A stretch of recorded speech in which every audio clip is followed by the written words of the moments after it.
You've already decided to leave. You decided months ago, maybe years ago. That tight feeling in your chest when your phone buzzes, the mental rehearsal of arguments that haven't happened yet, the way you perform happiness around friends because explaining the truth costs more energy than faking it. All of that is your answer. You already know. So why are you still there? The answer lives in a principle economists identified decades ago. They called it the sunk cost fallacy. In business, it works like this. A company pours $200 million into a failing project. The data says kill it. Every metric screams stop. But the executives keep funding it because walking away means admitting the $200 million is gone. Spending another $50 million feels less painful than writing off the loss. The money already spent becomes the reason to spend more. Your relationship runs on the same accounting error. Every year you've invested, every compromise you've swallowed, every time you told yourself, we'll get through this, those deposits sit in a mental ledger. And the ledger whispers something seductive. If you leave now, all of it was wasted. The 5 years, the apartment you furnished together, the holidays where you smiled for the photo and cried in the bathroom. Walking away turns all of that into a loss. Staying lets you pretend it's still an investment, so you stay. And the ledger grows heavier. The cruel part is that this instinct made sense once. For most of human history, abandoning a hunt after 3 days of tracking meant starvation. Leaving your tribe meant death. The brain learned a simple rule. What you've already committed to is safer than the unknown. Persistence equaled survival. But you're applying survival math to a situation that's slowly killing the person you used to be. The context changed. The software didn't update. Here's where it gets mechanical. Your brain processes the pain of loss roughly twice as intensely as the pleasure of an equivalent gain. Psychologists call this loss aversion. Losing $100 feels about as bad as gaining $200 feels good. The scales are rigged from the start. When you think about leaving a relationship, your brain doesn't calculate the potential freedom, the relief, the space to become someone new. It calculates what vanishes, the shared history, the mutual friends, the future you'd planned. And it doubles the weight of every item on that list. You're making a rational decision with an irrational calculator. Think about the last time you sat through a terrible movie because you'd already paid for the ticket. 2 hours of your life, your actual irreplaceable life, sacrificed to justify $12.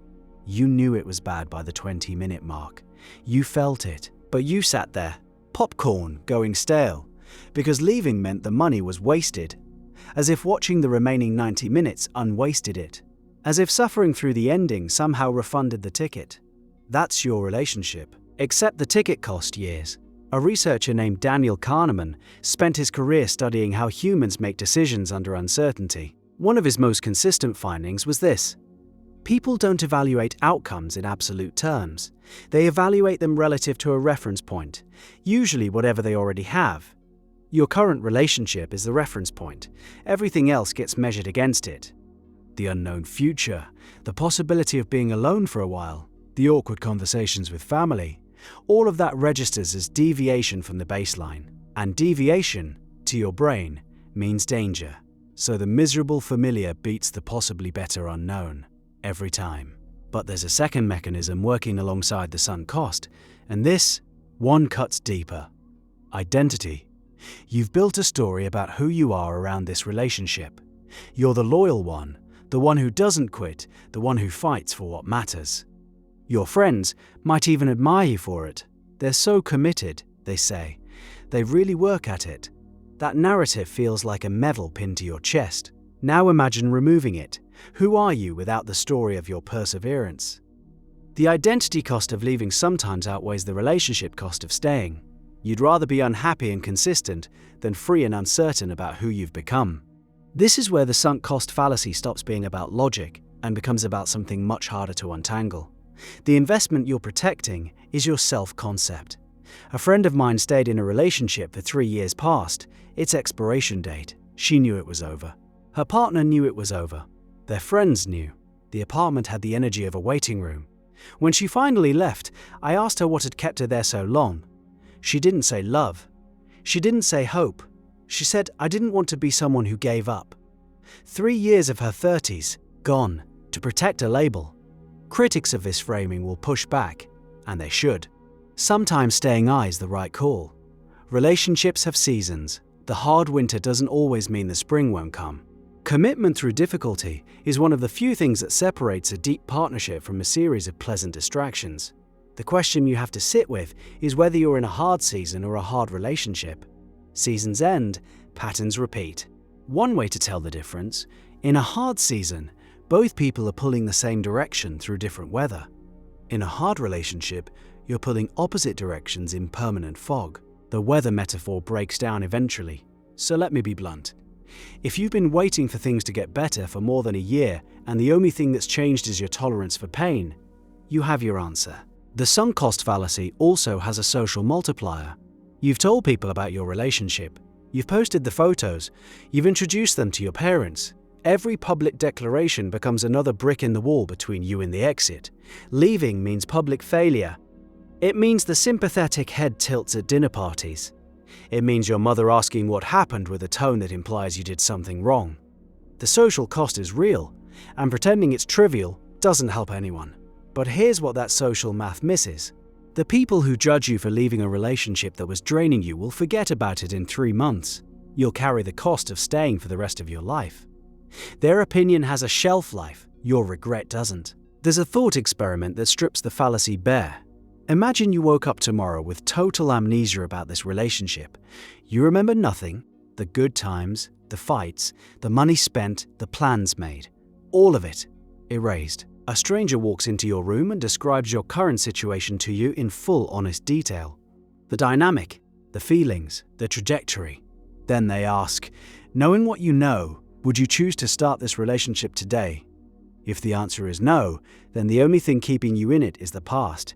And the past is the one thing you can never get back, no matter how long you stay. This is the part where motivational scripts usually tell you to be brave and walk away.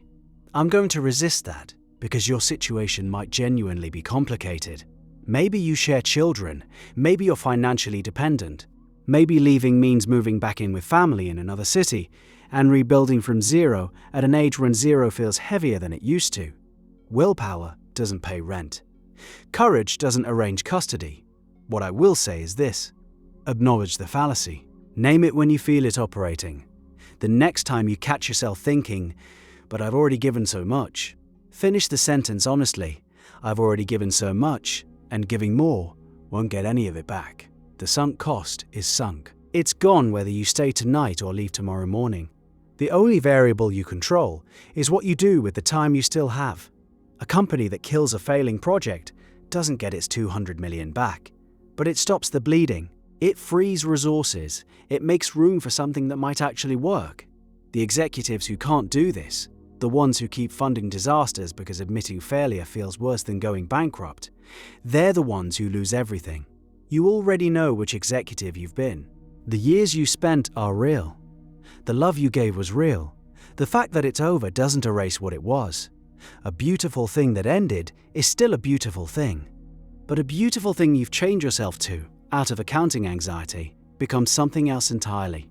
It becomes the story you tell at 60 about the decade you spent protecting an investment that was already bankrupt. Your ledger is open on the table.